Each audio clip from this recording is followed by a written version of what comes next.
guys, this guy here from Y.C.G, your casual gamer. So in this episode, we're going to be building this scene over here.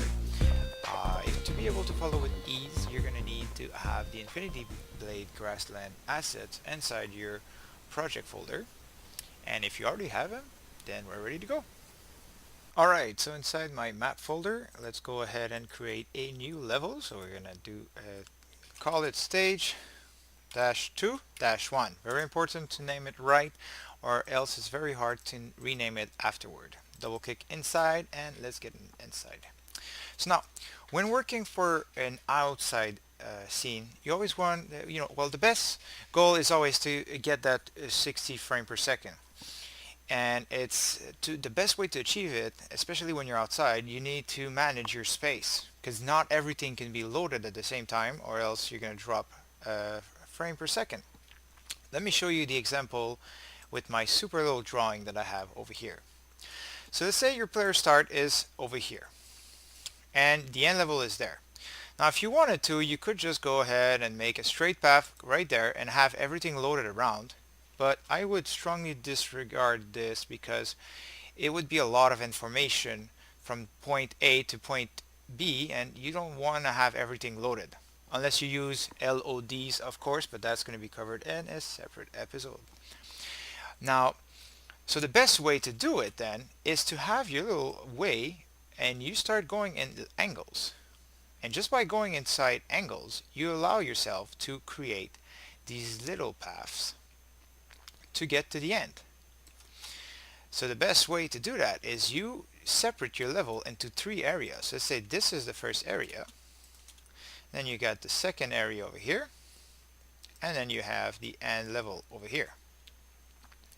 So now by making the path a little crooked like this, it allows you to add obstacles between each level to allow you to have, whoops, sorry, not here, right over here, to allow yourself to have your level loaded accordingly. So let's say your player is here and you go on. You don't have to have the rest of the level loaded yet because your player can't see it yet. So till he gets to approximately here and starts looking in that direction, then you start loading this area over here. And same thing happens when you get to the, let's say there's a bridge over here. Well, if you want to unload the first area, you could, I don't know, get the path and make it go inside the edge over here and make it impossible for the player to backtrack. So that way when he starts looking behind, he doesn't notice that you actually unloaded the first area, since there's new boulders now that doesn't allow you to see forward. And same thing for the end part. You make sure that the end part is only visible when you reach this area, and then you unload everything behind. So by using this method, we're going to start building the first part. So I hope you enjoyed that drawing I did over here. So now the first thing I'm going to bring in is a box, and it's work in unlit mode because we don't have any lighting yet. So now if you remember in the last scene, we were in an elevator going down. So we need to create that elevator shaft. And since you're not going to be able to see around the shaft, you're just going to be facing a wall going down. So you're just going to build it from here. So let's go ahead and just make the first wall over here. So I'm going to work in 250. Like always, I like to work like that. So let's go 1, 2, 3. And I'm going to make 1 to the side of each side. Like that. And like that. Alright, so now, just with that, we're going to create our little path. Whoops. From here. This, good. So now we're going this way, okay? So I just need to grab underneath over here and extract by 25, and then you're off. Let's have a nice little music in the back and create our path. You can follow along if you want.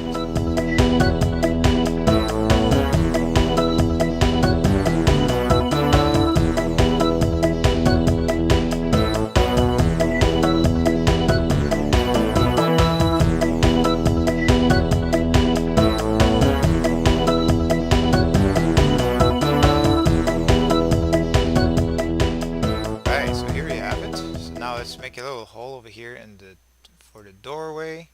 Just need another box in here, and Yes, my measures I believe was 220 for the z-axis. We're working with x this time, so 45 for the x, and I think it was 130 for the body size. Sounds about right. Put it into subtracted mode and just bring it inside the wall. Go.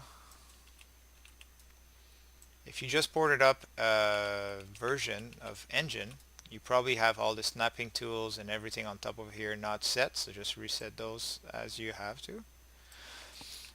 Alright, so I know the first question you're probably asking yourself here is, why am I going right when clearly in my example and my showcase I was going left? It's because we are building a new level. We don't have to recreate everything the same way. I mean, that's the whole point of becoming a level designer. You have to be able to get a level out of your head in front of a second to make something new. And that's what I just created on the spot. I decided, why not go to the right, you know? So, alright, so now the next part is we're going to add our props. So since I already have my rocks over here that I went to get inside the Infinity Blade grassland, like I showed you in the last episode, I also have a few assets over here that I'm going to add. I'm going to start adding them to the level. So again, I'm going to speed up. If you don't have your asset, go get them and then follow along.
What's sprung into my imagination right now. Now, the other thing that happens is, well, when you're going to make those levels, I mean, not everything is going to be set into stone the first time you play with it. I mean, you're probably going to come back at it, play it again, you realize maybe something is overlapping something that you don't want to, and then you're going to fix it eventually. And you know, I'm always open to, if you want to, when you're done my season, send me what you did. I would gladly post it into my next showcase, showing people what they managed to achieve with my tutorials. I mean, I already have my brother that's doing them on the side, and he made something quite different, and I can't wait to put it in my next showcase about the work he does, and like put it as a side note.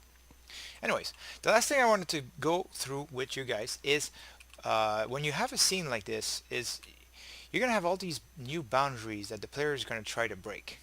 Maybe your collisions are not all over the place, and the best way to keep your player inside the confined space that you created for the player is to add blocking volumes. Now you go up here and you can write blocking volumes, and you can drag them inside the level just like that, and just like a BSP brush, it works the same way. You decide how big it is, say 500 by 500, and then z-axis is put it to 1000 just to make sure the player can't jump over it, and then you just put them inside your level. And what's nice about them too is that you can scale them, but not only that, you can actually use them as a BSP brush. You can go inside the extrude methods and grab one of the edge and then start extruding them. So using this method, I'm going to add blocking volumes all around my level just to make sure my player can't jump out of the boundaries of my level. So go ahead and do that.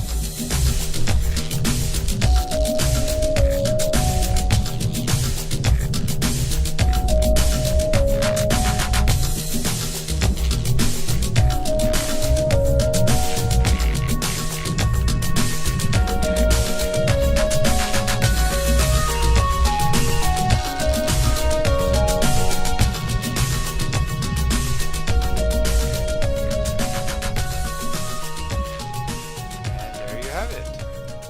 Now you can go inside your level and press F2 to be in unlit mode and test your collisions. See if your character can walk or jump outside the stage. Most likely it's going to happen because nothing is going to happen super fast. Like you see right here, I can step in, which I shouldn't be able to. But this is just the basics so that now after that, after you're done this episode, you can go ahead and add everything to make sure the boundaries are nice. So that's it for this episode. Like always, like and subscribe if you like what you see. In the next episode, we're going to be talking a little bit more about textures. So now I'm in school now, learning all kinds of new stuff, and I want to share it with you guys. So we're going to talk a little bit about the normal map, the roughness map, and the height map, and how you can add it to your materials and make them pretty nice. Also, we're going to talk about a new software that you can get for free. So stick around and see you next time.